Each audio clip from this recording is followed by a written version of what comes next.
Y ahora sí, vamos a hablar de lo que es GCP o también conocido como Google Cloud Platform. En el slide podemos ver la landing principal o la landing de bienvenida de GCP. Por supuesto que lo que es el servicio de Google Cloud tiene un montón de servicios que uno puede utilizar en el día a día laboral. Por ejemplo, tenemos servicios vinculados a lo que se conoce como Compute Engine, bien que básicamente serían máquinas virtuales. También tenemos servicios vinculados a lo que es el Cloud Storage, almacenamiento de objetos seguros y duraderos y escalables. También tenemos todo un entorno de línea de comandos como el SDK de Google. También, por supuesto, que podemos trabajar con bases de datos relacionales, como podría ser MySQL, PostgreSQL, SQL Server, dentro de lo que es el servicio Cloud SQL que nos ofrece GCP. Tenemos todo lo que tiene que ver con orquestadores como Kubernetes, bien, o Docker también. El servicio BigQuery que vamos a ver nosotros de manera práctica, que es básicamente un almacén de datos para poder trabajar la data de nuestra empresa. Otros servicios vinculados a todo lo que tiene que ver con CDN, Dataflow, muy importante para lo que es el servicio de TL, Cloud Run para poder ejecutar apps directamente en contenedores y, por ejemplo, el Cloud Function, bien que es una plataforma para poder desarrollar lo que se conoce como Function as a Services, bien. Por supuesto que estos servicios que estamos comentando acá no son los únicos, existen muchísimos más y acá en este link que yo les proporciono pueden ver en detalle servicios adicionales, bien, que tiene GCP, como algunos vinculados a lo que tiene que ver con datos, ¿no? Por ejemplo, para crear nuestros propios modelos predictivos y para poder hacer un deployment en la nube. También tenemos algunos recursos de interés porque Google Cloud, bien, filosofía de precios, que es algo muy interesante que vamos a retomar un poco más adelante en el curso, hablando ya de lo que tiene que ver con los costos y de billing. Data centers, bien, para saber dónde es que Google tiene su data center, vinculado también a algunos productos principales y también algunas soluciones y casos de éxito que nos ofrece GCP de empresas que han implementado la nube y que por supuesto tienen de alguna manera una migración exitosa. Ahora bien, si hablamos de la creación de una cuenta en GCP, luego yo les voy a mostrar cómo es este proceso, ¿sí? Les voy a comentar un poquito más. Pero la realidad es que nosotros es algo muy sencillo, ingresar a esta URL, vamos a completar con nuestros datos personales y lo único que tenemos que agregar es una tarjeta de crédito, ¿sí? Que por supuesto tiene que ser real. Y también es importante que se logueen con su correo y con su número de celular correcto porque muchas veces hay que hacer una validación de 2 pasos. Y eso significa que me envían un código a mi celular o a mi correo y si yo pongo un correo al cual luego no tengo acceso no voy a poder validar la cuenta. Por otro lado, la cuenta de GCP nos ofrece 3 meses de lo que tiene que ver con un free trial y varios cuestiones vinculadas a dólares, $300 aproximadamente para poder utilizar el servicio. Y también hay algunos servicios que incluso lo podemos utilizar gratuitamente durante 12 meses. Bien. Acá también en el link que les acabo de comentar, que nos permite hacer el login para crear la cuenta, explica todo esto en detalle, lo que tiene que ver, bueno, qué podemos hacer, qué no podemos hacer, principalmente por el tema de la tarjeta de crédito, ¿no? La realidad es que cuando la cuenta caduca, ¿sí? Eso queda ahí, no pasa nada, no es que me van a empezar a cobrar. Solamente me cobrarían si utilizo el servicio y hago un upgrade. Si no lo hago, la realidad es que no voy a pagar absolutamente nada que no corresponda.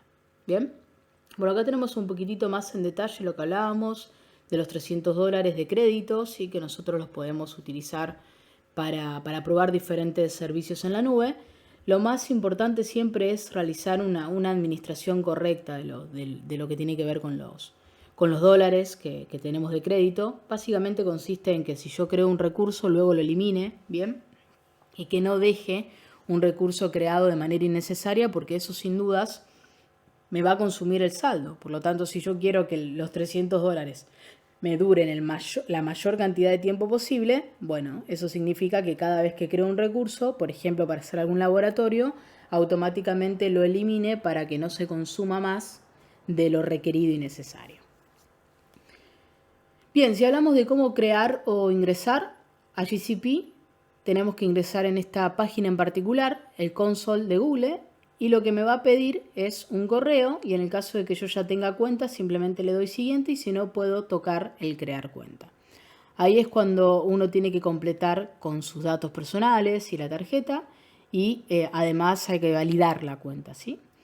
Una vez que nosotros ya tenemos nuestra cuenta en GCP, hay que entender el concepto de proyecto. Porque nosotros dentro de Google Cloud, todo lo que vamos a estar creando, todos los recursos que uno pueda crear en la nube, tienen que asociarse a un proyecto. Un proyecto lo podríamos pensar como un área de trabajo, que por supuesto tiene un nombre y también tiene un ID de proyecto, que me permite a mí trabajar dentro de GCP.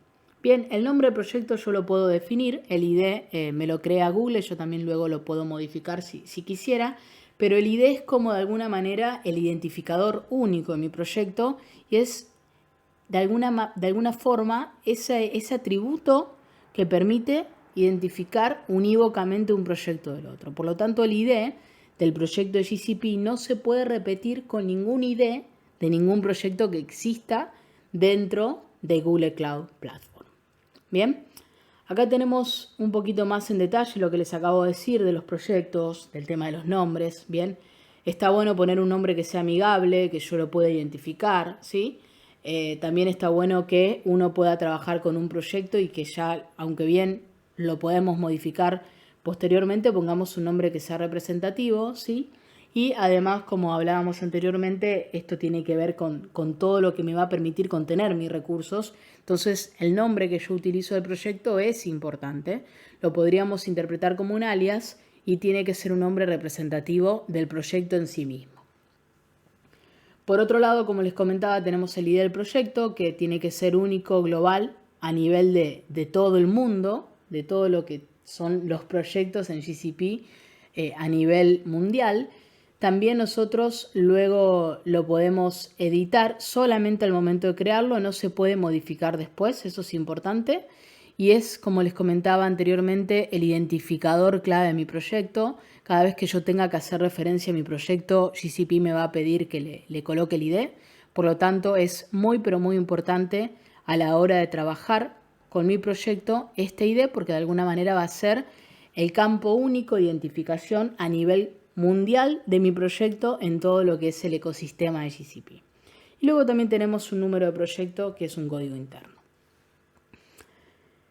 Por otro lado, hablemos ahora de lo que tiene que ver con la administración de identidades y accesos. ¿Sí? Yo luego les voy a comentar cómo es que uno puede agregar algún usuario a nuestro proyecto, pero la realidad es que nosotros, para poder trabajar dentro de un proyecto de GCP, si el proyecto no es mío, es decir, si yo no soy el owner, voy a tener que invitar a otros recursos, que podrían ser mis colegas de trabajo, para poder trabajar dentro de lo que es el servicio de GCP. Esto de lo que tiene que ver con administración de identidades y accesos forma parte del ecosistema o del servicio en particular que se llama IAM, ¿bien? Y acá podemos observar un poquitito la interfaz.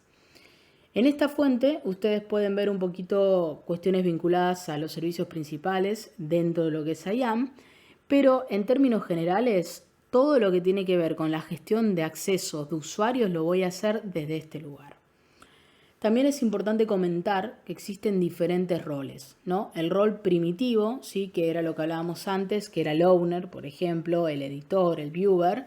Y luego, por otro lado, tenemos un rol que puede no ser la persona, el owner del proyecto, sino que es una persona que quizás esté directamente vinculada con las cuestiones de la administración del billing. ¿Bien? Nosotros también, además de invitar a una persona que se una a nuestro proyecto y pueda colaborar, lo que podemos hacer es otorgar permisos específicos para que una persona pueda utilizar ciertos servicios en GCP. ¿Qué quiero decir con esto? Yo puedo invitar a mi amigo Juan a mi proyecto y puedo hacer que Juan pueda utilizar todos los servicios que forman parte de GCP, o puedo decir que Juan solamente puede interactuar con BigQuery, por ejemplo. Bien, esto es muy importante porque en proyectos de alguna manera tamaño, ¿no? Por supuesto que cuando yo tengo un montón de usuarios, si yo no hago una correcta gestión de lo que tiene que ver con los accesos, los usuarios y los permisos, eso suele convertirse en un enorme dolor de cabeza si no lo gestiono adecuadamente. Entonces, uno como administrador de un proyecto, como owner de un proyecto, tenemos que tener mucho cuidado de estas cuestiones que les acabo de decir, ¿no? ¿A quién invito a mi proyecto? ¿Qué puede hacer? ¿Qué cosa? ¿No? ¿Quién puede interactuar con mi base de datos? ¿Quién puede eliminar recursos? ¿Quién puede compartir mi proyecto con otras personas? Entonces, uno tiene que ser muy, pero muy cuidadoso de todo este tema para evitar futuros dolores de cabeza. Por último, comentemos un poquito lo que tiene que ver con los datos de permisos, y esto también tiene de alguna manera relación con hay ciertos recursos que yo puedo otorgar un set de permisos a varias personas de manera simultánea para no tener que estar desarrollando o vinculando permisos uno a uno, sino que lo hago de una forma un poco más global.